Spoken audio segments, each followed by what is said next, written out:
অন্য ধর্মের প্রতি সব সময় ইসলাম সহনশীল, টলারেন্স। যদি আপনি দেখতে চান ইসলামের নবী বিশ্ব নবীর দিকে তাকান। আমরা তো সংখ্যালঘুদের রাইটস প্রোটেক্ট করার জন্য কত আইন বানাই, কত বৈঠক করি, কত সংবাদ সম্মেলন করি।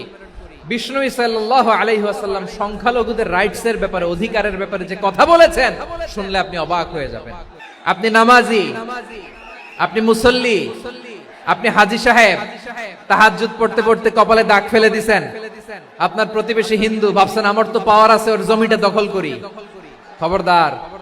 বিশ্বনবী বলেন, কোন সংখ্যালঘুর উপর যদি কেউ আক্রমণ করে, তার প্রাপ্য তাকে না দিয়ে যদি তাকে ঠকায়, তার উপর জুলুম করে, তার সম্পদ যদি কেড়ে নেয়, আমি নবী, তুমি মুসলিম হইতে পারো, মুসল্লি হইতে পারো, তার পক্ষে তোমার বিপক্ষে আল্লাহর দরবারে বাদী হয়ে দাঁড়াবো।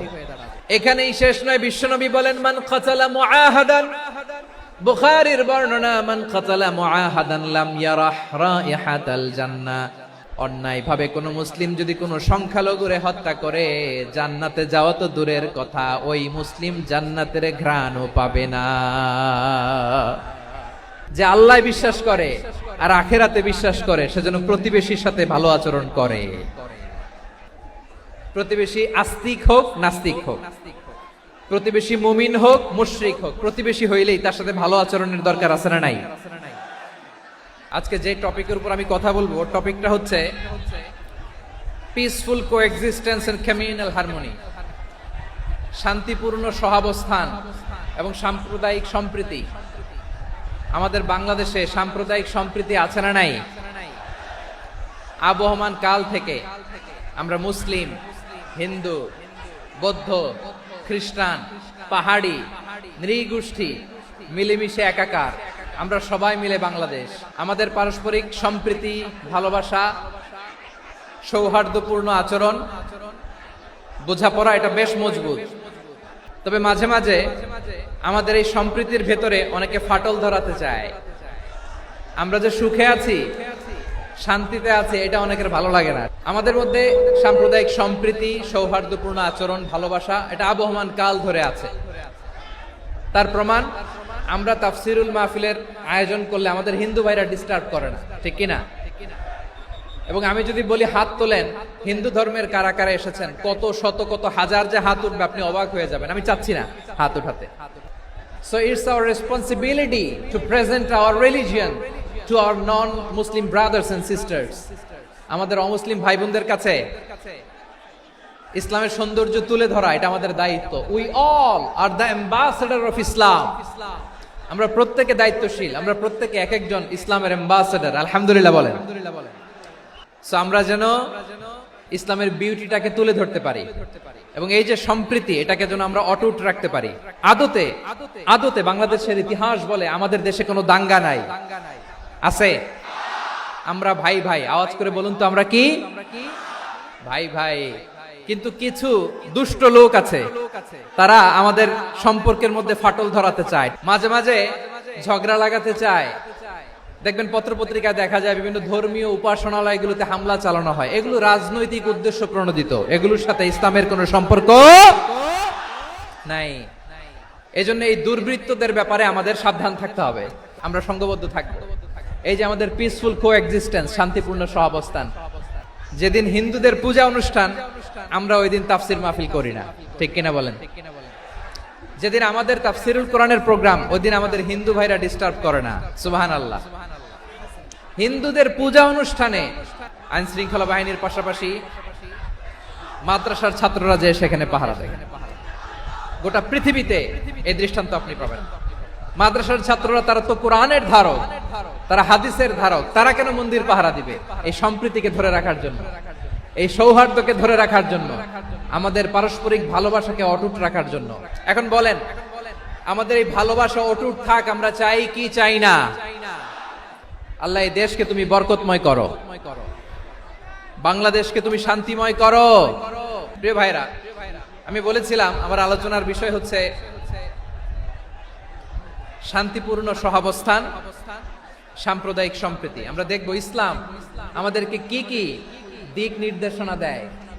আল্লাহ রাব্বুল ইজ্জা ওয়াল জালাল তিনি ইরশাদ করছেন, ওয়ালা তাসুব্বুল্লাযীনা يدعون من دون الله فيسبوا الله عدوا بغير علم كذلك زينا لكل أمة عملهم ثم إلى ربهم مرجعهم فينبئهم بما كانوا يعملون رب العالمين বলেন গোলাম ও আমার ইমানদার বান্দারা শোনো শোনো লা তাসুবুল্লাযীনা ইয়াদউনা মিন দুনিল্লাহ ফায়াসুবুল্লাহা আদওয়াম বিগাইরি ইলম ও আমার বিশ্বাসী বান্দারা যারা আল্লাহকে ব্যতি রেখে দেব দেবীর পূজা করে তোমরা খবরদার তাদের গালি দিও না যদি ওই দেবতাদেরকে গালি দাও তাহলে ভুলবশত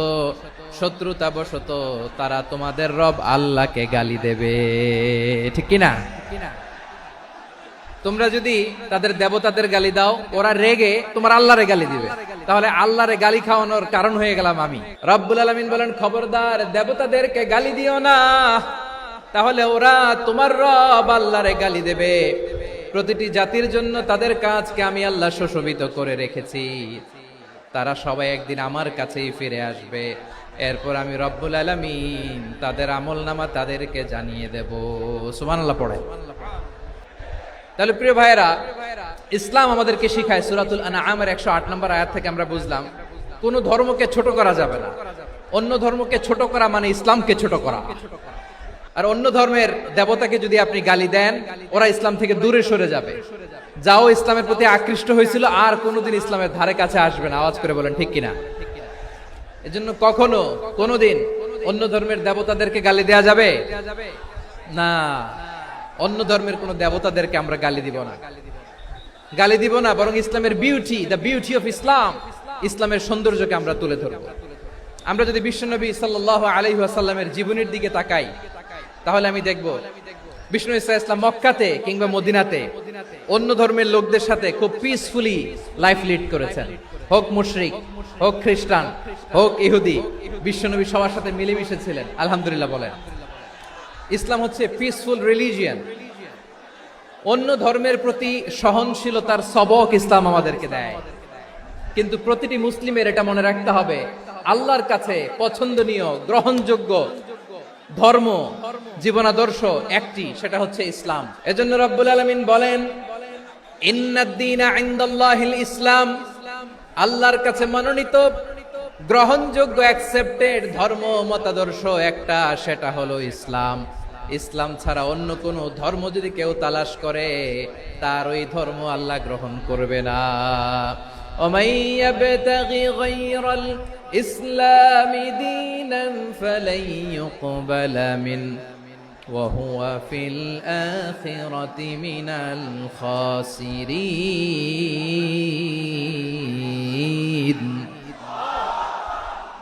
Whoever seek anything except Islam that won't be accepted from him and he will be loser in the day of judgment কিয়ামতের দিন ইসলাম ছাড়া কেউ যদি অন্য কোন ধর্ম তালাশ করেছে দুনিয়াতে তার এই মতাদর্শ গ্রহণ করা হবে না and he will be loser ক্ষতিগ্রস্ত হাই কোম্পানির ম্যানেজার ওর আমও শেষ সালাও শেষ প্রত্যেক নামাজ শেষে আমরা আল্লাহরে বলি আল্লাহ রাদিতু বিল্লাহি রাব্বা ওয়া বিল ইসলামি দীনা ওয়া বি মুহাম্মাদিন নাবিয়ান ওয়া রাসূলা ও আল্লাহ তোমারে রব হিসেবে পেয়ে আমরা খুশি ও আল্লাহ ইসলামকে ধর্ম হিসেবে পেয়ে আমরা খুশি বিশ্বনবীকে আমাদের রাসূল পেয়ে আমরা খুশি ইসলাম ছাড়া অন্য কোনো ধর্ম আমরা গ্রহণ করব না আল্লাহর কাছে অ্যাকসেপ্টেড রিলিজিয়ন একটা সেটা ইসলাম তো বিশ্বনবী সাল্লাল্লাহু আলাইহি ওয়াসাল্লাম মক্কাতে কিংবা মদিনাতে খুব পিসফুলি এক্সিস্ট করেছেন যে কোনো ধর্মের সাথে মিলেমিশে চলেছেন তার প্রমাণ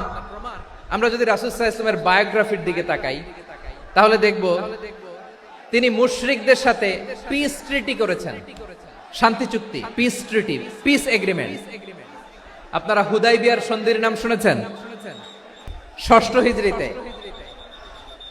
বিষ্ণু সাল্লাল্লাহু আলাইহি ওয়াসাল্লাম মুশরিকদের সাথে এই ট্রিটি করেছেন চুক্তি আমরা তো মুসলমান বসতে পারি না আমরা দুই মুসলিম ভাই একসাথে বসে চা খেতে পারি না গল্প করতে পারি না বিষ্ণু সাল্লাল্লাহু আলাইহি ওয়াসাল্লাম মুশরিকদের সাথে ট্রিটি করেছেন হুদাইবিয়ার সন্ধি এই সন্ধির আগে মক্কা থেকে কেউ মদিনায় যেতে পারে না, মদিনা থেকে কেউ মক্কায় যেতে পারে না, কিন্তু এই সন্ধির পরে ট্রাফিক স্বাভাবিক হয়ে গেল।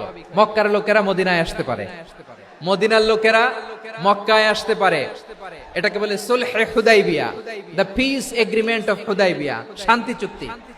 আমরা পৃথিবীতে এখন অনেক শান্তি চুক্তির নাম শুনি, এগুলো সব the piece treaty of Hudaibiya থেকে কপি করা। আল্লাহু আকবার।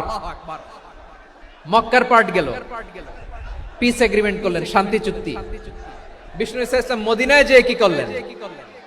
মদিনায় যে বিষ্ণু ইসলাম মদিনা চার্টার করলেন, মদিনা সনদ, সাহিফাতুল মদিনা, এটার বলে মদিনা চার্টার। যে ওয়েস্টে, ইউরোপে, আমেরিকাতে তারা অনেক চার্টার করে, এই সব চার্টার মদিনা চার্টার থেকে কপি করা। আওয়াজ করে পড়েন সুবহানাল্লাহ। বিষ্ণু ইসলাম মদিনায় গেলেন, মদিনাতে মুসলিম, মুশরিক, ইহুদি, এই তিন ধর্মের লোক মিলে সব স্টেক হোল্ডার যারা আছে সবাইকে নিয়ে বিষ্ণু ইসলাম মদিনা চার্টার করলেন, মদিনা সনদ। পড়েন সুবহানাল্লাহ। শুধু তাই নয়, মক্কাতে বিশ্বনবী পিস এগ্রিমেন্ট করলেন, শান্তি চুক্তি মুশরিকদের সাথে। মদিনাতে যে বিশ্বনবী মদিনা চার্টার করলেন, মদিনা সনদ করলেন ইহুদিদের সাথে। আবার মদিনাতে বিশ্বনবী ইহুদিদের সাথে পিস ডায়ালগ করলেন, ইন্টারফেথ ডায়ালগ করলেন, আন্তধর্মীয় সংলাপ করলেন, যেই সংলাপের মূল ভিত্তি ছিল তাওহীদ। বিশ্বনবী ইহুদিদেরকে ডাকলেন, আহ্বান করলেন, কুল ইয়া আহলাল কিতাবি তাআলাউ ইলা কালিমাতিন সাওয়াইন বাইনানা ওয়া বাইনাকুম আল্লা না'বুদা ইল্লাল্লাহ ولا نشرك به شيئا ولا يتخذ بعضنا بعضا أربابا من دون الله فإن تولوا فقولوا اشهدوا بأننا مسلمون। বিশ্বনবী মদিনার ইহুদিদের ডেকে বললেন, ও ইহুদিরা, শোনো শোনো, আসো এমন একটা আদর্শের প্রশ্নে আমরা একত্রিত হই, যে আদর্শের প্রচার তোমাদের নবীরাও করেছে, আমিও করি, যে আদর্শের কথা তোমাদের পবিত্র ধর্মগ্রন্থগুলোতে আছে, আমার কোরআনেও আছে, সেটা হলো তাওহীদ। আমরা এক আল্লাহ ছাড়া কারো ইবাদত করব না, আল্লাহর সাথে কাউরে শরীক করব না, আল্লাহ ছাড়া কাউরে রব মানব না। পড়েন সুবহানাল্লাহ। তাহলে আমার প্রিয় লালমনিরহাটের ভাইরা, মদিনাতে যে তিনি মদিনা চার্টার করলেন, মদিনা সনদ, পিস ডায়ালগ করলেন, শান্তির সংলাপ, ইন্টারফেথ ডায়ালগ করলেন, আন্তধর্মীয় সংলাপ, যার ভিত্তি ছিল তাওহীদ। তাহলে অন্য ধর্মের প্রতি সব সময় ইসলাম সহনশীল, টলারেন্স। যদি আপনি দেখতে চান ইসলামের নবী বিশ্ব নবীর দিকে তাকান, ঠিক কিনা বলেন? আমরা তো সংখ্যালঘুদের রাইটস প্রোটেক্ট করার জন্য কত আইন বানাই, কত বৈঠক করি, কত সংবাদ সম্মেলন করি। বিষ্ণু সাল্লাল্লাহু আলাইহি ওয়াসাল্লাম সংখ্যালঘুদের রাইটস এর ব্যাপারে, অধিকারের ব্যাপারে যে কথা বলেছেন, শুনলে আপনি অবাক হয়ে যাবেন।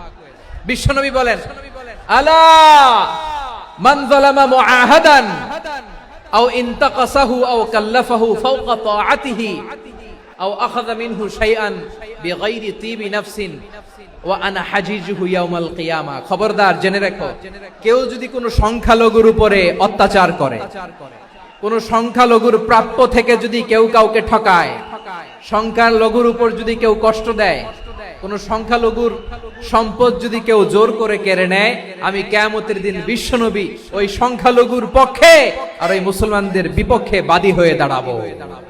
আল্লাহু আকবার।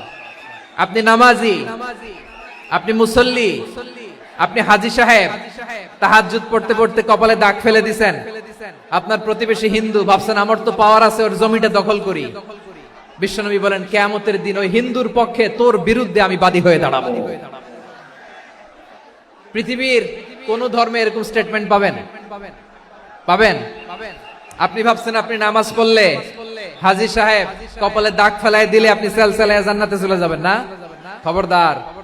বিশ্বনবী বলেন, কোন সংখ্যালঘুর উপর যদি কেউ আক্রমণ করে, তার প্রাপ্য তাকে না দিয়ে যদি তাকে ঠকায়, তার উপর জুলুম করে, তার সম্পদ যদি কেড়ে নেয়, আমি নবী, তুমি মুসলিম হইতে পারো, মুসল্লি হইতে পারো, তার পক্ষে তোমার বিপক্ষে আল্লাহর দরবারে বাদী হয়ে দাঁড়াবো। যে নবীর সুপারিশ ছাড়া জান্নাতের গেটও দেখা যাবে না, ওই নবী যদি বলে তোর বিপক্ষে আমি বাদী হয়ে দাঁড়াবো, ওই জান্নাতে আর ঢোকার কোনো সুযোগ আমাদের থাকবে? এখানেই শেষ নয়, বিশ্বনবী বলেন মান কাতালা মুআহাদান, বুখারীর বর্ণনা, মান কাতালা মুআহাদান লাম ইয়ারাহ রাইহাতাল জান্নাহ। কেউ যদি, কোন মুসলিম যদি অন্যায়ভাবে কোন সংখ্যালঘুকে হত্যা করে, কোন হিন্দুকে হত্যা করে, কোন বৌদ্ধরে হত্যা করে, অন্যায়ভাবে কোন মুসলিম যদি কোন সংখ্যালঘুরে হত্যা করে, জান্নাতে যাওয়া তো দূরের কথা, ওই মুসলিম জান্নাতের ঘ্রাণও পাবে না। সহিহ বুখারীর বর্ণনা, মান কাতালা মুআহাদান লাম ইয়ারাহ রাইহাতাল জান্নাহ ওয়া ইন্না রিহাহা লা ইউজাদু মিন মাসিরাতি 40 আমা। যে জান্নাতের ঘ্রাণ 40 বছর দূরের রাস্তা থেকেই পাওয়া যায়। সুবহানাল্লাহ পড়েন। এত দূরে থাকতেই জান্নাতের ঘ্রাণ আপনার নাকে এসে ধাক্কা মারবে। বিশ্বনবী বলেন, যে ব্যক্তি কোন সংখ্যালঘুকে হত্যা করে জান্নাতে তো ঢুকতে পারবেই না, জান্নাতের ঘ্রাণও তার নাকে লাগবে না। পড়েন নাউযুবিল্লাহ। তাহলে সংখ্যালঘুদের ব্যাপারে ইসলামে অধিকার দেয়া আছে না নাই? এখানেই শেষ না, বিষ্ণু ইসলাম আপনার অমুসলিম প্রতিবেশীর সাথে ভালো আচরণ করতে বলেছে। আমাদের হয় না এটা মুসলিম পাড়া, ওটা বৌদ্ধ পাড়া, হয় না? অনেক সময় হয় না এটা আমাদের মুসলিম পাড়া, ওইটা হিন্দু পাড়া, এরকম আছে না নাই? হিন্দু যদি আপনার প্রতিবেশী হয় কি করবেন? ওরে কষ্ট দিবেন নাকি? কেন? ও তো হিন্দু, ও তো আমার আল্লাহরে ডাকে না, ওরে কষ্ট দিলে জায়েজ হবে না? খবরদার। বিষ্ণু ইসলাম বলেন, মান কানা ইউমিনু বিল্লাহ ওয়াল ইয়াউমিল আখির ফালিউকরিম জারাহ। যে আল্লাহ বিশ্বাস করে আর আখিরাতে বিশ্বাস করে, সেজন্য প্রতিবেশীর সাথে ভালো আচরণ করে। সুবহানাল্লাহ। কলিজা জুড়ায় যায় না আমার নবীর কথাগুলো শুনলে? যে আল্লাহ বিশ্বাস করে, যে আখিরাতে বিশ্বাস করে, সেজন্য প্রতিবেশীর সাথে ভালো আচরণ করে। এখানে বলছে মুসলিম প্রতিবেশী বলছে, নামাজি প্রতিবেশী বলছে, আল্লাহওয়ালা প্রতিবেশী বলছে না। প্রতিবেশী আস্তিক হোক নাস্তিক হোক, প্রতিবেশী মুমিন হোক মুশরিক হোক, প্রতিবেশী হইলেই তার সাথে ভালো আচরণের দরকার আছে না নাই? বিষ্ণু ইসলাম ওনার ইহুদি প্রতিবেশীর বাসায় যেতেন। কোন প্রতিবেশী? ইহুদি। এক ইহুদি কিশোর বিষ্ণু ইসলামের খেদমত করতে, ইহুদি ছেলে আমার নবীর খেদমত করতো, তারা ছিল নবীর প্রতিবেশী। তো অনেকদিন হয় ইহুদি ছেলেটা আসে না। বিশ্বনবী খোঁজ দিলেন, ঘটনা কি? একটা ইহুদি ছেলে না আমার খেদমতে আসতো, ছেলেটা কই?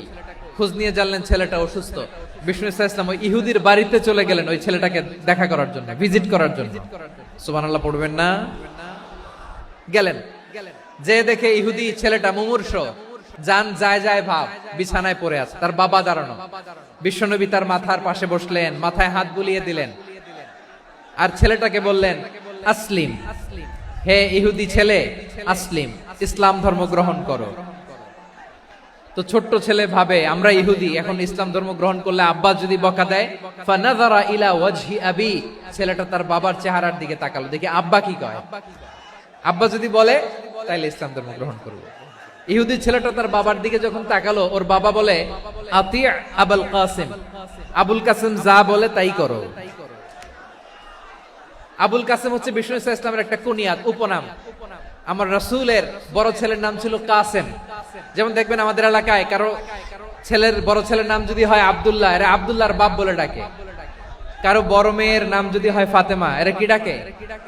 ফাতেমার বাপ বলে না? তো বিষ্ণু ইসলামের বড় ছেলের নাম ছিল কাসেম। ইহুদি বাবা বলল আতি আবুল কাসেম, আবুল কাসেম যা বলে তাই শোনো, মানে মোহাম্মদ যা বলে তাই শোনো। এই কথা শুনে ছেলে সাহস পাইছে, ছেলে আবার পড়তে আরম্ভ করলো আশহাদু আল্লাহ ইলাহা ইল্লাল্লাহ ওয়া আশহাদু আন্না মুহাম্মাদার রাসূলুল্লাহ। পড়েন আল্লাহু আকবার। বিশ্বনবীর আহ্বান শুনে ওই আহ্বানে সাড়া দিয়ে ইহুদি ছেলে শাহাদা পড়ে মুসলমান হয়ে গেল। তার হৃদয়টারে ঈমানের নূর দিয়ে আলোকিত করে দিল কে? প্রিয় ভাইরা, এবার রাসূল সাল্লাল্লাহু আলাইহি ওয়াসাল্লাম বের হয়ে আসলেন ঘর থেকে, আর বললেন আলহামদুলিল্লাহিল্লাযী আনকাযাহু মিনান নার। প্রশংসা সে আল্লাহর, যে আল্লাহ জাহান্নামে চলে যাচ্ছিল প্রায় এমন একটা লোককে মুহূর্তের মধ্যে কালেমায়ে শাহাদাতের বদৌলতে জান্নাতি বানায় দিলেন। আওয়াজ করে পড়েন সুবহানাল্লাহ। এই হাদিস থেকে আমরা কি শিখলাম? What is the moral of the story? এক নম্বর স্টোরি হলো, প্রতিবেশী ইহুদি হোক হিন্দু হোক, যাবেন, সুসম্পর্ক রাখবেন, উপহার দিবেন, বিপদে পাশে দাঁড়াবেন, তাইলেই তো আপনাদের প্রতি, মুসলমানদের প্রতি তারা আকৃষ্ট হবে, ঠিক কিনা বলেন? আপনি যদি হিন্দুদের সাথে বৌদ্ধদের সাথে নাই মিশেন, নাস্তিকের কাছে নাই যান, তো ইসলামের সৌন্দর্যটা ওরা বুঝবে কেমনে? আমার অনেক হিন্দু পরিচিত ভাই আছে, ওরা আমাদের ইফতারির প্রোগ্রামে এসে একসাথে ইফতারি করে। অনেক মদখোর আমার সাথে বসে একসাথে ডিনার করে, হাফ প্যান্ট পরা, গলায় স্বর্ণের চেইন, হাতে স্বর্ণের ব্রেসলেট, আইসা আমার সাথে ডিনার করছে, আছে এরকম। গাঁজাখোর, আমি বলে আসো, welcome welcome to my dinner, আসো বসো, বসলেই তো আমি ওর ডিএনএ, চিন্তার ডিএনএ চেঞ্জ করে দেওয়ার সুযোগ পাবো, চিল্লায় বলো ঠিক কিনা? আসতে হবে আমার কাছে। The door of Islam is open 24/7. সব সময় আমাদের ইসলামের দরজা আমার অমুসলিম ভাইদের জন্য খোলা আছে না নাই? এই হাদিস থেকে দুইটা শিক্ষা। এক নম্বর শিক্ষা, প্রতিবেশী মুসলিম হোক অমুসলিম হোক, যান, অসুস্থ হইলে একটু আপেল নিয়ে যান, আঙ্গুর নিয়ে যান, কমলা নিয়ে যান, তাদের সাথে ভালো আচরণ করেন। ইসলামের বিউটি দেখে, সৌন্দর্য দেখে অবাক হবে, নসিব ভালো হলে কোনোদিন কালিমা পড়ে মুসলমান হয়ে যাবে। তাহলে অমুসলিমের সাথে ভালো সম্পর্ক। বিশ্বনবী ইহুদির বাড়িতে গেলেন, ইহুদির বাড়ি, আর আমার মুসলমান ভাই আমার কাফের বলে, এরকম আছে না নাই? মুসলিম মুসলিমরা দেখতে পারে না, সহ্য করতে পারে। বিশ্বনবী সাল্লাল্লাহু আলাইহি ওয়াসাল্লাম ইহুদির বাড়িতে গেলেন, এটা একটা শিক্ষা। দুই নম্বর শিক্ষা হলো, বিশ্বনবী সাল্লাল্লাহু আলাইহি ওয়াসাল্লামের খাদেম ছিল ইহুদি, এতদিন খেদমত করলো, একদিনও বিশ্বনবী ওরে কালিমার দাওয়াত দেয় নাই। কারণ কি? বিশ্বনবী একটা ভালো সময়ের অপেক্ষা করতেছিলেন, প্রপার টাইমিং। দাঈর কাজ হচ্ছে দাঈ ইলাল্লাহ, সে হচ্ছে সুযোগ সন্ধানী। দাঈ সুযোগ খোঁজে, কখন দাওয়াত দিলে ব্যাটে বলে হবে, ঝোপ বুঝে কোপ মারে, ঠিক কিনা বলেন? বিষ্ণু ইসলাম ভালো সময়ের অপেক্ষা করতেছিলেন, দেখি ভালো সময় আসুক আসুক আসুক আসুক। আস্তে আস্তে এমন সময় আসছে, ছেলে এবার মুমূর্ষ, অসুস্থ ব্যক্তির হৃদয় অত্যন্ত নরম থাকে। হসপিটালে যখন কেউ যায় তার হৃদয়টা বড্ড নরম থাকে, মৃত্যুর ভয়ে তার অন্তরটা নরম থাকে, ঠিক কিনা বলেন? এই প্রপার টাইমিং এর অপেক্ষা করতেছিলেন। যখনই টাইমিং পেয়েছেন, দাওয়াত দিলেন, পড়ো লা ইলাহা ইল্লাল্লাহ, সুবহানাল্লাহ পড়েন সবাই। তাহলে ইসলাম অমুসলিম প্রতিবেশীর সাথে ভালো আচরণ করতে বলে। ইসলাম অমুসলিম মাতা পিতার সাথেও ভালো আচরণ করতে বলে। মাতা পিতা যদি অমুসলিম হয়, তারা ফেলে দিতে পারবেন? অনেক হিন্দু ছেলে আমাদের হাতে শাহাদা পড়ে মুসলিম হয়, কিন্তু ওর মা মুসলমান হয় নাই, বাবাও হয় নাই, এরকম আছে না নাই? তো ও হয়েছে মুসলিম, মা বাপ হিন্দু, এখন মা বাপ কি বাদ? হ্যাঁ, মা বাপ বাদ দেয়া যাবে? যেই মা আপনারে 9 মাস 8 মাস পেটে ধারণ করলো, আপনার মায়ের নার ছেঁড়া ধন, আপনি ওই মারে বাদ দিতে পারবেন? যে মায়ের বুকের তাজা দুধ খেয়ে আপনি আজকে বাড়ন্ত তাজা তরতাজা, ওই মারে বাদ দেয়া যাবে? মায়ের এক ধারে দুধের দাম, কাটিয়া গায়ের চাম, পাপুষ বানাইলে ঋণের শোধ হবে না, এমন দরদি ভাবে কেউ হবে না আমার মাহা গো। মায়ের এক ধারে দুধের দাম, কাটিয়া গায়ের চাম, পাপুষ বানাইলে ঋণের শোধ হবে না, এমন দরদি ভাবে কেউ হবে না আমার মাহা গো। মাকে তো বাদ দেয়া যায় না। وَقَضَى رَبُّكَ أَلَّا تَعْبُدُوا إِلَّا إِيَّاهُ وَبِالْوَالِدَيْنِ إِحْسَانًا। আল্লাহ বলে, অবধারিত দুইটা ভার্ডিক্ট তোমাদের জন্য, এক আল্লাহর ইবাদত করবা আর মা বাবার প্রতি ইহসান করবা। আদেশটা কার? মা বাবার প্রতি ইহসান করতে হবে। আমার মা হিন্দু হোক, ভালো আচরণ করতে হবে, বৌদ্ধ হোক, ভালো আচরণ করতে হবে। আমার যে সমস্ত হিন্দু ভাইয়েরা মুসলিম হয়েছে, তোমাদের মা বাবা এখনো মুসলমান হয় নাই, তাদের সাথে ভালো আচরণ করতে হবে। আপনাদের খেদমত নিজে করতে হবে, অথবা খেদমতের ব্যবস্থা করাই দিতে হবে। মান্থলি যে খরচ লাগে এটা দিতে হবে। আরে তুমি এখন মুসলিম, তোমার মা বাবা হিন্দু, এখনই তো সুযোগ ইসলামের সৌন্দর্য দেখানো। এখন মা বাবা যদি দেখে, আরে এটা হিন্দু থাকতে তো বদমাইশ ছিল, বেয়াদব ছিল, কি এমন ধর্ম সে গ্রহণ করলো যেটা গ্রহণের সাথে সাথে সে পাল্টে গেল, নসিব ভালো হইলে তারাও কালিমা পড়ে মুসলমান হয়ে যাবে। বিষ্ণু ইসলামের স্ত্রীর নাম ছিল আয়েশা রাদিয়াল্লাহু তাআলা আনহা, আবু বকর রাদিয়াল্লাহু তাআলা আনহুর মেয়ে। আবু বকর রাদিয়াল্লাহু তাআলা আনহুর আরেক মেয়ের নাম হচ্ছে আসমা। দুজনই আবু বকর রাদিয়াল্লাহু তাআলা আনহুর মেয়ে, আসমা আর আয়েশা, দুজন বোন, এক মায়ের না, বাবা এক মা দুইজন। আয়েশা রাদিয়াল্লাহু তাআলা আনহার মায়ের নাম উম্মে রুমান, আর আসমা রাদিয়াল্লাহু তাআলা আনহার মায়ের নাম কুতাইলা বিনতে আব্দুল উজ্জা। আবু বকর রাদিয়াল্লাহু তাআলা আনহু 4টা বিয়ে করেছিলেন। তো একই ঘটনা ঘটেছে এই ফ্যামিলিতে। আসমা ইসলাম ধর্ম গ্রহণ করে মুসলিমা, কিন্তু তার মা কুতাইলা মুশরিকা। তার মানে মেয়ে মুসলিম, মা অমুসলিম, ভেজাল আছে না নাই? কিন্তু কুতাইলা আর ধৈর্য ধারণ করতে পারে না। নার ছেড়া ধন, কলিজার টুকরা ধন, কলিজার টুকরা সন্তান আসমারে দেখতে বড্ড মন চায়। সাইয়েদনা আসমা রাদিয়াল্লাহু তাআলা আনহা মক্কা থেকে হিজরত করে মদিনায় চলে গেলেন হুদাইবিয়ার পর। যখন মক্কা মদিনা ট্রাফিক স্বাভাবিক হলো, মক্কার লোক মদিনায় যায়, মদিনার লোক মক্কায় আসে। কুতাইলা কলিজার টুকরা সন্তান আসমারে দেখার জন্য কিছু উপহার নিয়ে বিশাল মরুপথ পাড়ি দিয়ে মক্কা থেকে মদিনায় যায়। সুবহানাল্লাহ বলেন। এখন মা আসছে মেয়ের সাথে দেখা করতে, মেয়ে তো আর দেখা দেয় না। মেয়ে ভাবছে আমার মা তো মুশরিকা, অপবিত্রা, তার সাথে কি দেখা দেয়া যাবে? বিশ্বনবীর দরবারে চলে গেলেন। কি সৌভাগ্যবান ছিল তারা, মাসলা জানার দরকার হলেই নবীর দরবারে চলে যেত। ঘরে বউয়ের সাথে ঝগড়া হলে নবীর দরবারে চলে যেত। অনেক সাহাবী বলে আমার পেটে ক্ষুধা লাগলো আমি নবীর কাছে চলে যেতাম, কারণ নবীর চেহারার দিকে তাকালেই আমার পেটের ক্ষুধা মিটে যেত। সাইয়েদনা আসমা রাদিয়াল্লাহু তাআলা আনহা বিশ্বনবীর কাছে চলে গেলেন, যে বললেন ইয়া রাসূলুল্লাহ ইয়া হাবিবাল্লাহ ইন্না উম্মি কাদিমাতুন ইলাইয়া ওয়া হিয়া রাগিবা। আমার মা মক্কা থেকে অনেক দূর মরুর পথ পাড়ি দিয়ে উপহার সামগ্রী নিয়ে মদিনায় আমার সাথে দেখা করতে এসেছে গো নবী। আমার জানতে বড্ড ইচ্ছে হয় আমি আমার মুশরিকা দেখা করতে পারবো কিনা। আফা আসিলুহা, আগে যেমনি আমি আমার মায়ের সাথে ভালো আচরণ করতাম, যেমনি আমি আমার মায়ের সাথে সদাচরণ করতাম গো নবী, এখন আমি মুসলিমা, মা মুশরিকা, এখনো কি আগের মতো সদাচরণ করতে পারবো নাকি? বিশ্বনবী বললেন নাম সিলিহা, হ্যাঁ রে আসমা, অবশ্যই অবশ্যই, আগে ঠিক যেমন তুমি তোমার মায়ের সাথে ভালো আচরণ করতে, এখনো তেমনি আগের মতো ভালো আচরণ করবা। কি ইসলাম আমরা পেয়েছি! কত ব্রড মাইন্ডেড আমাদের ইসলাম, কত ওপেন মাইন্ডেড ইসলাম, কত ওপেন আপ করতে পারে, চিন্তা করতে পারেন? বিষ্ণু বললেন হ্যাঁ অবশ্যই, নাম সুলিহা, আগে যেমনি ভালো আচরণ করছো আসমা, এখন ওইরকমই করো, পারলে আরো বাড়ায় করো। তাহলে আমার যে হিন্দু ভাইয়েরা, হিন্দু বোনেরা, ইমানের দৌলতে আপনি ধন্য হয়েছেন, আপনার আম্মা আব্বা এখনো মুসলমান হয় নাই, তাদের জন্য দোয়া করেন, আল্লাহ যেন তাদেরকেও ইমানের দৌলত দান করে। এখন বলেন ইসলাম কি ন্যারো মাইন্ডেড রিলিজিয়ান না ব্রড মাইন্ডেড? কতটা ব্রড মাইন্ডেড দেখেন। বিশ্বনবী সাল্লাল্লাহু আলাইহি সাল্লাম অমুসলিমরা যদি নবীকে উপহার দিত, ওই উপহারও বিশ্বনবী গ্রহণ করতেন। সুবহানাল্লাহ পড়েন। আপনার অমুসলিম বন্ধু যদি উপহার দেয় সেটাও আপনি নিতে পারবেন, যেটা নেওয়া জায়েজ। কিন্তু আপনার বন্ধু যদি আপনার মদের বোতল দেয়, নিতে পারবেন না? হালাল যে কোনো জিনিস নিতে পারবেন। বিশ্বনবী সাল্লাল্লাহু আলাইহি ওয়াসাল্লাম অমুসলিমদের দেয়া হাদিয়া গ্রহণ করতেন। কেমন নবী ছিলেন? আমার নবীরে চিনে নেন, আমার নবীর অ্যাটিটিউড জেনে নেন। বিষ্ণু ইসলাম যখন কোন জনপদে যেতেন 3টা অপশন নিয়ে যেতেন। 1 নম্বর অপশন আসলিম তাসলাম।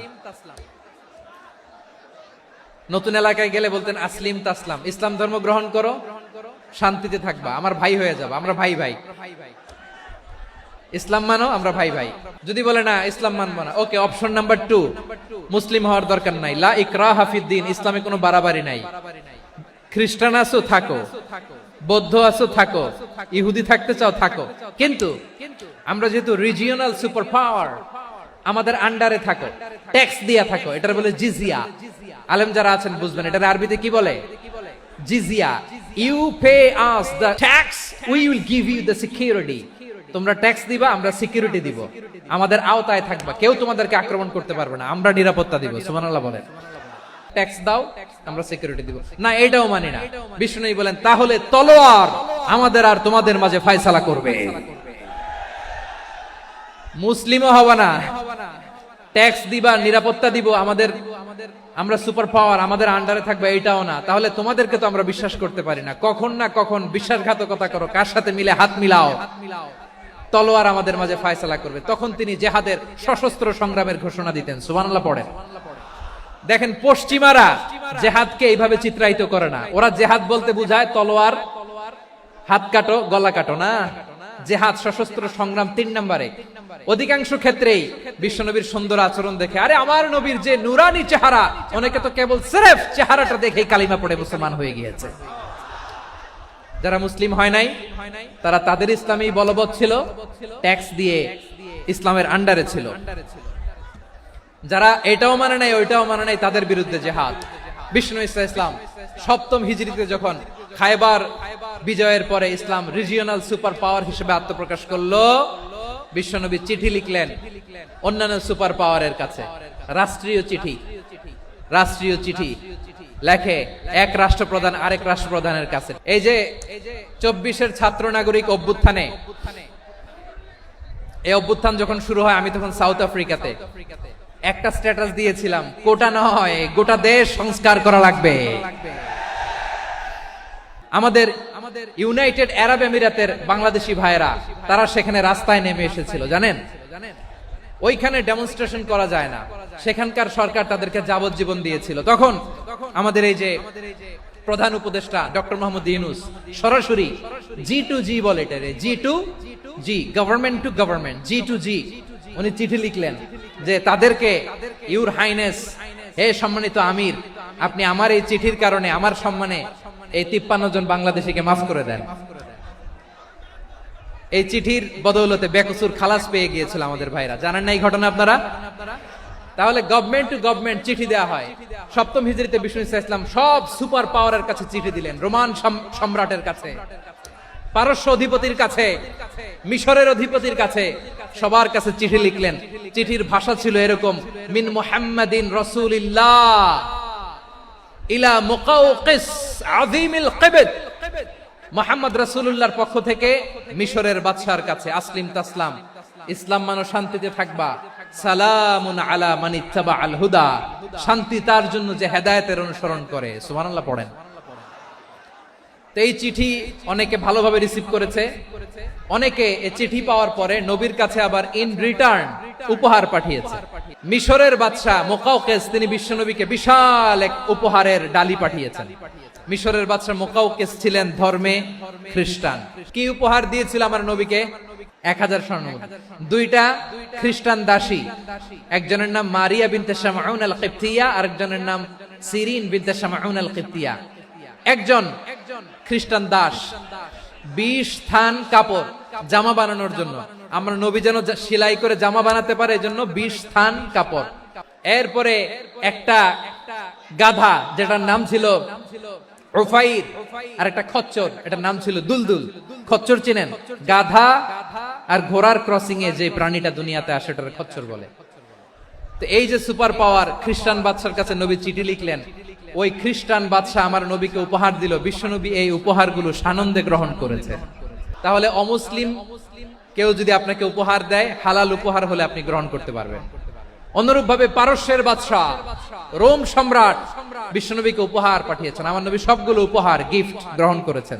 আম্মাজান আয়েশার কাছে মাসালা জানতে চায় মেয়েরা, হে আম্মাজান, অগ্নি উপাসকেরা তাদের ঈদের দিন নওরোজের সময় আমাদেরকে পাখি দেয়, নেওয়া যাবে? উনি বললেন, ওরা জবাই করে দিলে নেওয়া যাবে না, কিন্তু ওরা যদি ফলমূল এরকম খাবার দেয় এগুলো নেওয়া যাবে। তার মানে অমুসলিমদের দেয়া উপহার এটা গ্রহণ করা যায়। শুধু তাই নয়, বিষ্ণু ইসলাম অমুসলিমদের সাথে আর্থিক লেনদেনও করেছেন, ফিনান্সিয়াল ডিলিং করেছেন। অমুসলিমদের সাথে প্রয়োজনে আপনি ফিনান্সিয়াল ডিলিং করতে পারবেন।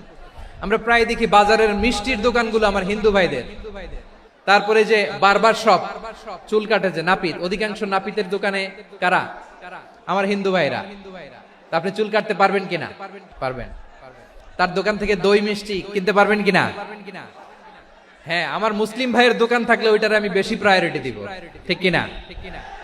কিন্তু যদি তাদের সার্ভিস নিতে চান, প্রোডাক্ট নিতে চান, পারবেন। তার দলিল সহিহ বুখারী, আম্মা জান আয়েশা রাদিয়াল্লাহু তাআলা আনহা বলেন, ইশতারা রাসূলুল্লাহ সাল্লাল্লাহু আলাইহি ওয়াসাল্লাম মিন ইয়াহুদিয়িন তুআমান ওয়া রাহানাহু দিরআহু মিন হাদিদ।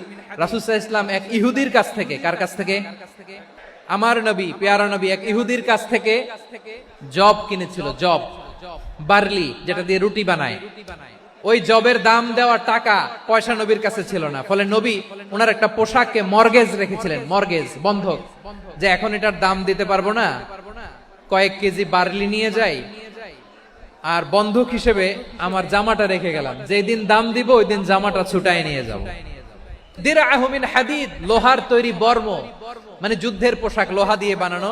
বিশ্বনবী বললেন কয়েক কেজি জব দাও, টাকাটা পরে দিব, এখন টাকা নাই, বন্ধক হিসেবে, মর্গেজ হিসেবে আমার জামা রেখে গেলাম, যখন টাকা দিব জামা ছুটাই নিব।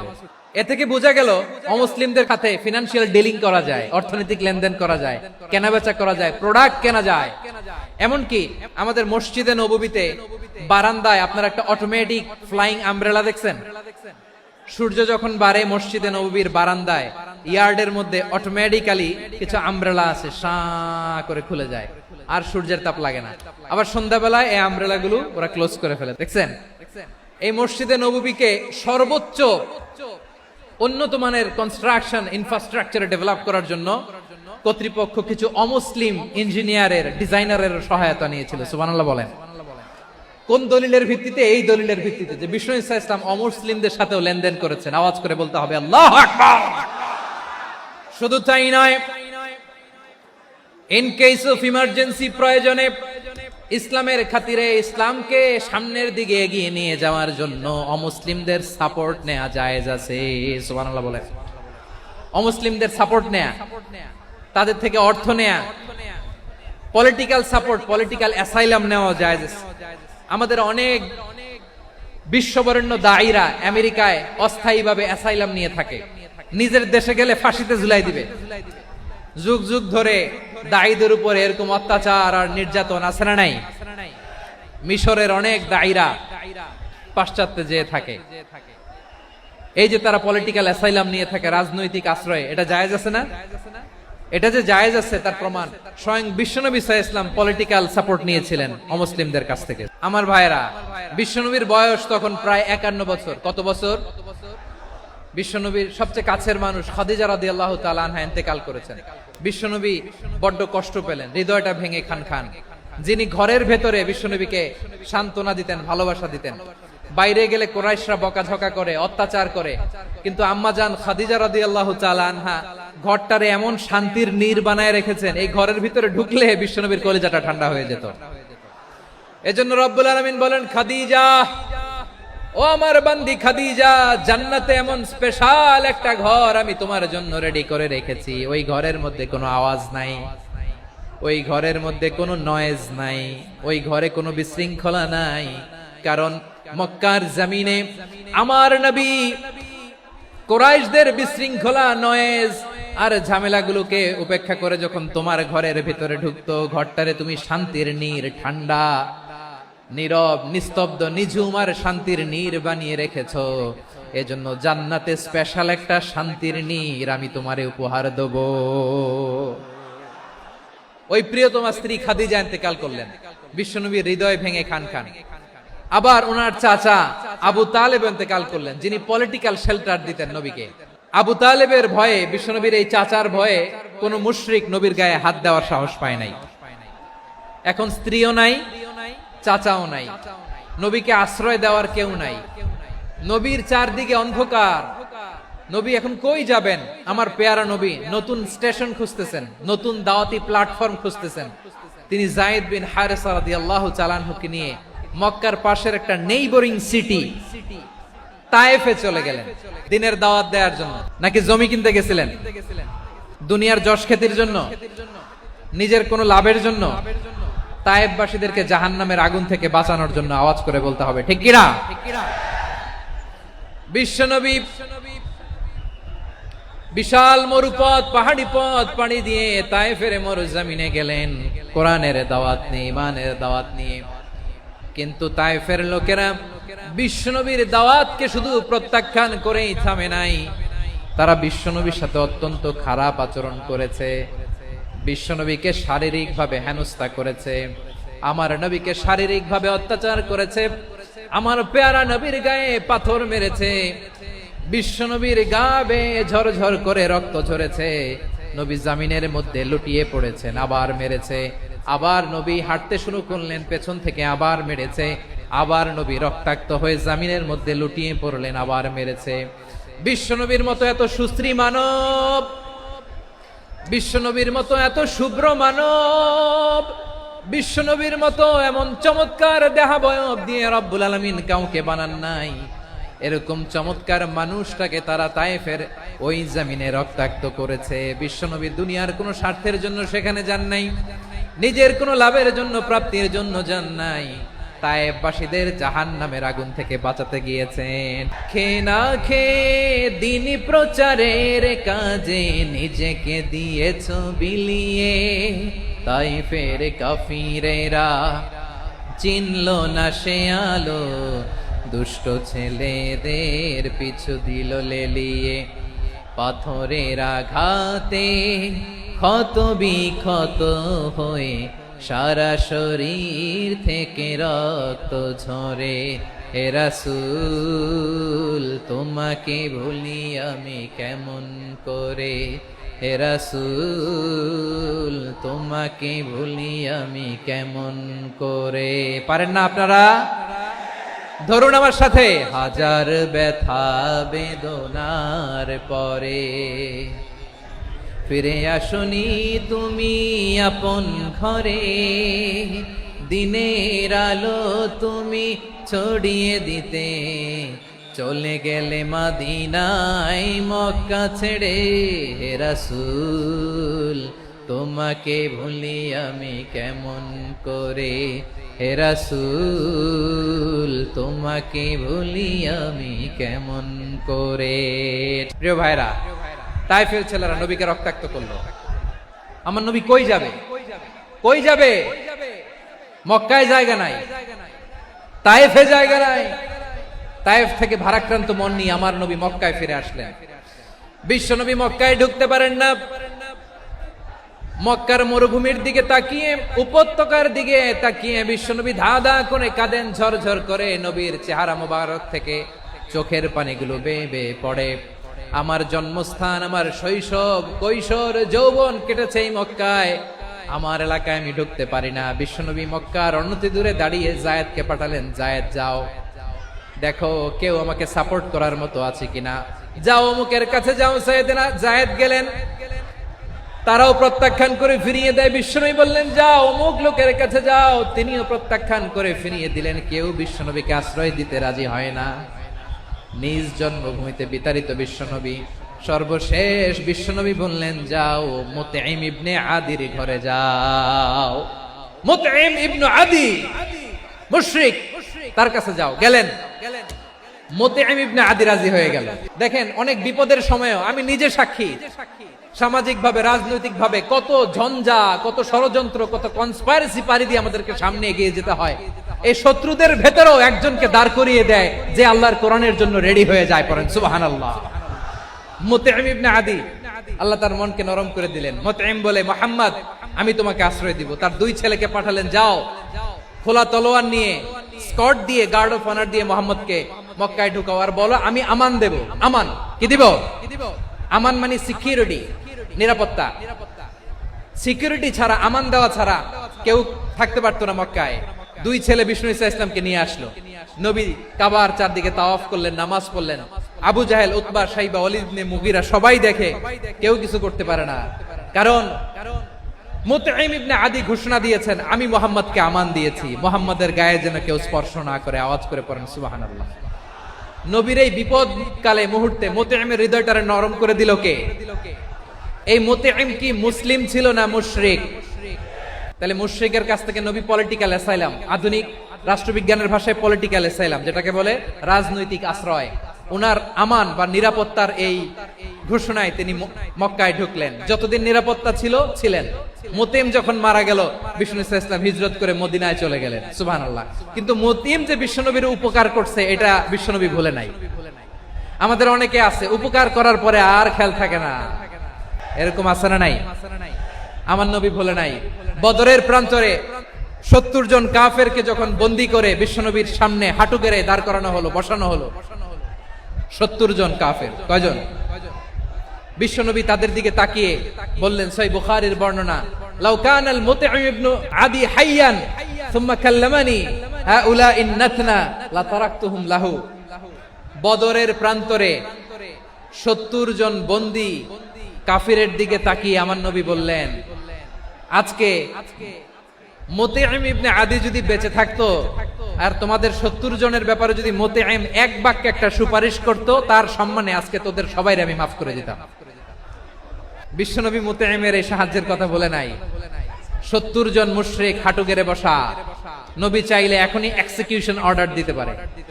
তিনি বললেন, আজকে যদি মুতঈম বেঁচে থাকতো আর মুতঈম যদি তোদের জন্য সুপারিশ করতে, এই আবর্জনাগুলোর ব্যাপারে সুপারিশ করতে, আমি মুহূর্তেই তোদেরকে এমনি মাফ করে দিতাম। শুধু তাই নয়, যাকে যে সম্মান দেয়ার আমার নবী দিতেন, হোক আস্তিক হোক নাস্তিক, হোক মুসলিম হোক অমুসলিম।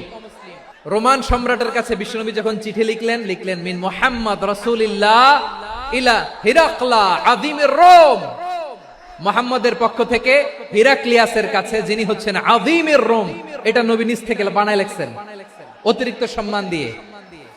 কোন রাষ্ট্রপ্রধান যখন আসে তাদেরকে আমরা কি বলি জানেন? তার নামের শেষে HE এটা লিখতে হয়, H.E. মানে হিজ এক্সেলেন্সি। কি লেখে? হিজ এক্সেলেন্টি অথবা ইউর হাইনেস, ইউর ম্যাজেস্টি। দেখেন, বিশ্বনবী সাল্লাল্লাহু আলাইহি ওয়াসাল্লাম সব নবীদেরও নবী, তিনি একজন মুশরিক খ্রিস্টান সম্রাট রোমান সম্রাটের কাছে চিঠি লিখতে যায়, লিখতেছে ইলা হিরাকলা আযীমির রোম, হিরাক্লিয়াসের কাছে আমার চিঠি, যিনি রোমের আযীম, হিজ হাইনেস, মানে রোমের অনেক সম্মানিত এক বাহাদুর। আওয়াজ করে বলেন সুবহানাল্লাহ। তার মানে যাকে যে সম্মান দেয়ার এটা বিশ্বনবী দিতেন। এমনকি যেই ইহুদিরা ভালো ছিল, এই ইহুদিদেরও প্রশংসা করেছেন বিশ্বনবী মুহাম্মদুর রাসূলুল্লাহ সাল্লাল্লাহু আলাইহি ওয়াসাল্লাম। এক ইহুদির প্রশংসা করেছেন বিশ্বনবী। ইহুদির কার? আমি তো আমার ভাইয়ের প্রশংসা করি না, আমি তো এক আলেম আরেক আলেমরে স্পেস দেই না, আমি তো এক দায়ী আরেক দায়ীর সাথে বসতে চাই না। আমার নবী ইহুদির প্রশংসা করে। কার প্রশংসা? ওই ইহুদির নাম ছিল মুখাইরিক। সিরাত গ্রন্থ ঘাটলে পাবেন। তিনি বলেছেন, মুখাইরিক খাইরু ইয়াহুদ, Mukhayriq is the best of the Zeus.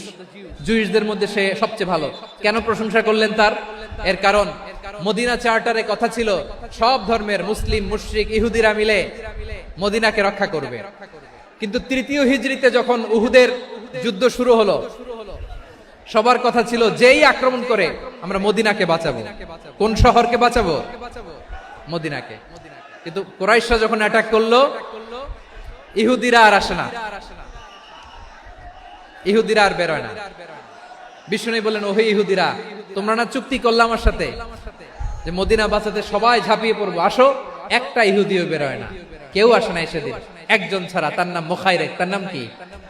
মুখাইরিক বাহাদুরের মতো ঘোড়সাওয়ার হয়ে বেরিয়ে গেলেন এবং বললেন, গোটা ইহুদি সাম্রাজ্যের একজনও যদি না আসে, আমি মুখাইরিককে কেউ ঘরে আটকে রাখতে পারবে না। বেরিয়ে আসলেন, এসে বললেন, আমি মুহাম্মদের পক্ষে যুদ্ধ করব। আমি মারা গেলে আমার সম্পদ আমার উত্তরাধিকারীরা পাবে না, আমার সম্পদ তোমরা মুহাম্মদকে দিয়ে দিবা। সুবহানাল্লাহ বলেন। উহুদের ময়দানে 70 জন মুসলমান শহীদ হলো।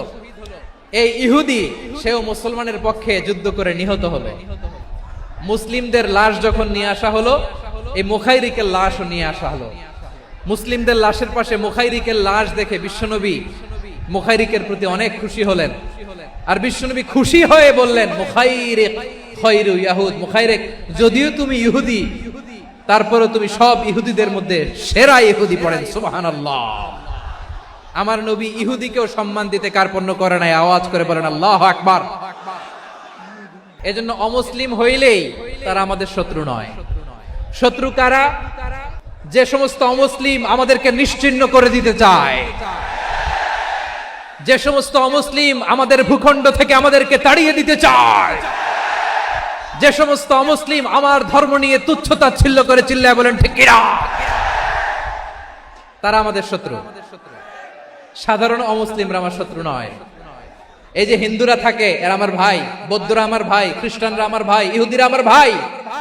তারা দিনী ভাই নয়, তারা মায়ের পেটের ভাই নয়, তারা মানবিক দিক থেকে ভাই। ও মানুষ, আমিও মানুষ, ইসলাম মানুষকে সম্মান করে। সাধারণ মুসলিম আমাদের শত্রু নয়।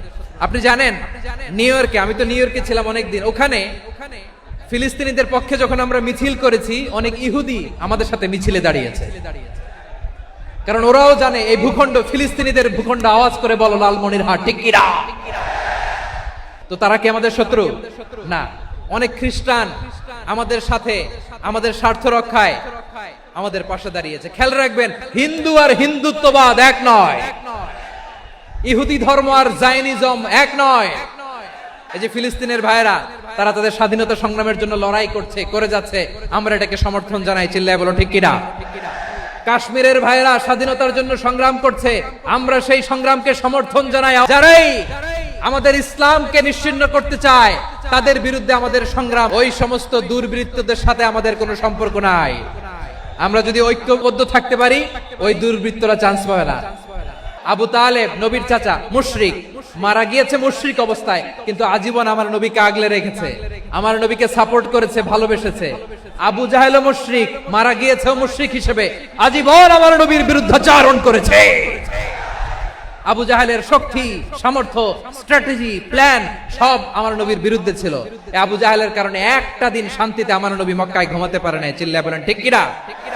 এজন্য রব্বুল আলামিন বলেন, লা ইয়ানহাকুমুল্লাহু আনিল্লাযীনা লাম ইউকাতিলুকুম ফিদ-দীন ওয়া লাম ইখরিজুকুম মিন দিয়ারিকুম আন তাবাররুহুম ওয়া তুকসিতু ইলাইহিম ইন্নাল্লাহা ইউহিব্বুল মুকসিতিন।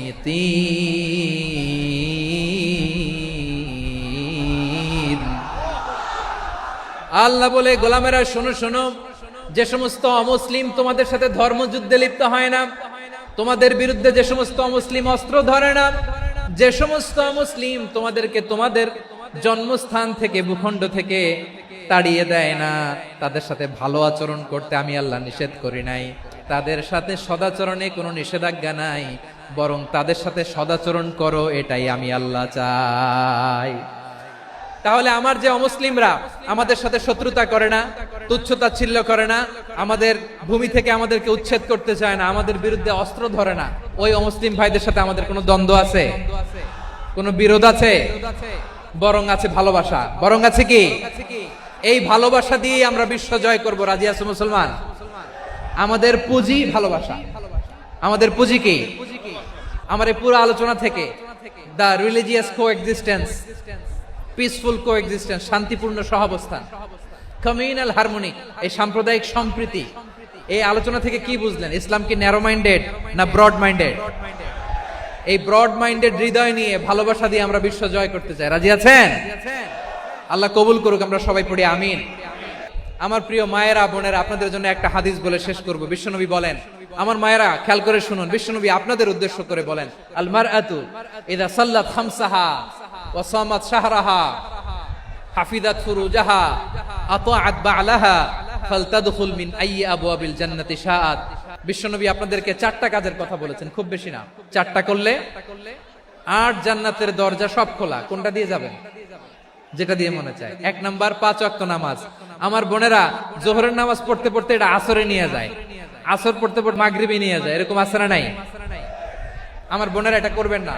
ইন্নাস সালাতা কানাত আলাল মুমিনিনা কিতাবাম মাওকুতা, সময় মতো পড়বেন। সামাত শাহরা, রমাদানের রোজাগুলো রাখবেন। হাফিজাত ফুরুজাহা, যে নারী তার চরিত্রকে হেফাজত করে, তার প্রাইভেট হেফাজত করে, তার লজ্জাস্থান হেফাজত করে। ও মায়েরা, আপনার এই গর্ভ যে কত দামি আপনি জানেন না। আপনার এই গর্ভ থেকে জন্মাবে আগামীর সালাহুদ্দিন আল আইয়ুবী। আপনার গর্ভ থেকেই জন্মাবে ইমাম আল মাহদি আল মুনতাজার। আপনার পেট থেকে জন্মাবে আবু সাইদের মতো বীর সৈনিক। আপনার পেট থেকে জন্মাবে মুগ্ধের মতো বীর মুজাহিদ। আপনি জানেন না কে আসবে আপনার পেট থেকে। সময়টাকে কাজে লাগান, ইসলামকে বুঝেন, মানেন, আমাদের ইসলামিক লেকচারগুলো শোনেন। আমরা যে বার্তাগুলো, ইনস্ট্রাকশনগুলো, দিক নির্দেশনাগুলো আপনাদের খেদমতে রাখি, এগুলো মেনে চলুন। আপনিই পারেন আপনার ঘরটাকে জান্নাতের টুকরা বানাতে। একটা family it's a very big institution and you are the MD the managing director of this institution. চিল্লায় বলেন ঠিক কিনা? চাইলেই পারেন ঘরটারে জান্নাতের টুকরা বানাতে। 5 ওয়াক্ত সালাত, রমাদানের রোজা, নিজের চরিত্রের হেফাজত, ওয়া আতাআত বালাহা, স্বামীর আনুগত্য।